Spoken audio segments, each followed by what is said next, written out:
Cine industry భారీ budget శతాబ్ద కాలంలోకి వెళ్లిపోయింది. సరికొత్త సినిమా చూపించడానికి భారీ ప్రాజెక్టులకు శ్రీకారం చుట్టింది. ఇప్పుడు 100 కోట్ల రూపాయల బడ్జెట్ అంటే సర్వసాధారణం.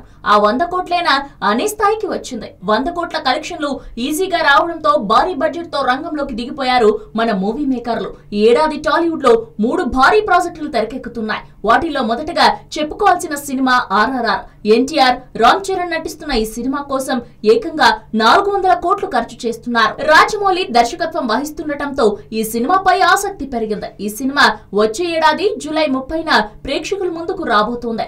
2000 కోట్లు అయినా రాబట్టాలని జక్కన్న టార్గెట్ చేస్తున్నట్టు టాక్. ఇక బాహుబలి తర్వాత young rebel star Prabhas national star అయ్యాడు. ప్రభాస్ పాపులారిటీ ఓ రేంజ్ కు వెళ్లడంతో ప్రస్తుతం తెరకెక్కుతున్న సాహో ప్రాజెక్టుపై టాలీవుడ్ లోనే కాకుండా కోలీవుడ్, బాలీవుడ్ లో సైతం భారీ క్రేజ్ ఏర్పడింది. దీంతో నిర్మాతలు మేకింగ్ స్థాయి ఎక్కడా తగ్గకుండా 300 కోట్ల బడ్జెట్ ను సాహో సినిమాకు కేటాయించారట.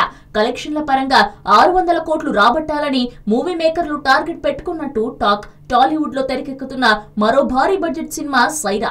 మెగాస్టార్ చిరంజీవి ప్రధాన పాత్రలో నటిస్తున్న ఈ సినిమా చారిత్రాత్మక నేపథ్యంలో తెరకెక్కుతోంది. చిరంజీవి, అమితాబ్, విజయ్ సేతుపతి, కిచ్చా సుదీప్ వంటి స్టార్స్ ఈ సినిమాలో నటిస్తున్నారు. ఈ సినిమా కోసం నిర్మాత రామ్ చరణ్ దాదాపుగా 250 కోట్ల రూపాయల వరకు ఖర్చు చేస్తున్నారట. ఈ సినిమాకు కనీసంగా 400 కోట్లు రాబట్టుకోవాలని లక్ష్యంగా పెట్టుకున్నారట. ఈ సినిమాలు వరుసగా ఏడాది సెకండ్ హాఫ్ లో, అలాగే వచ్చే ఏడాది సమ్మర్ స్పెషల్ గా రిలీజ్ కాబోతున్నాయి. టార్గెట్ పెట్టుకున్న భారీ కలెక్షన్లు వస్తే మాత్రం తెలుగు సినీ పరిశ్రమ స్థాయి మరింత ఘనంగా పెరగడం ఖాయం. హలో, మిమ్మల్ని ఫిలిం సెలబ్రిటీస్ రియల్ స్టోరీస్ ఏంటో తెలుసుకోవాలనుందా? లేటెస్ట్ గా రిలీజ్ అయ్యే మూవీ రివ్యూస్ నేను చెప్తే వినాలనుందా?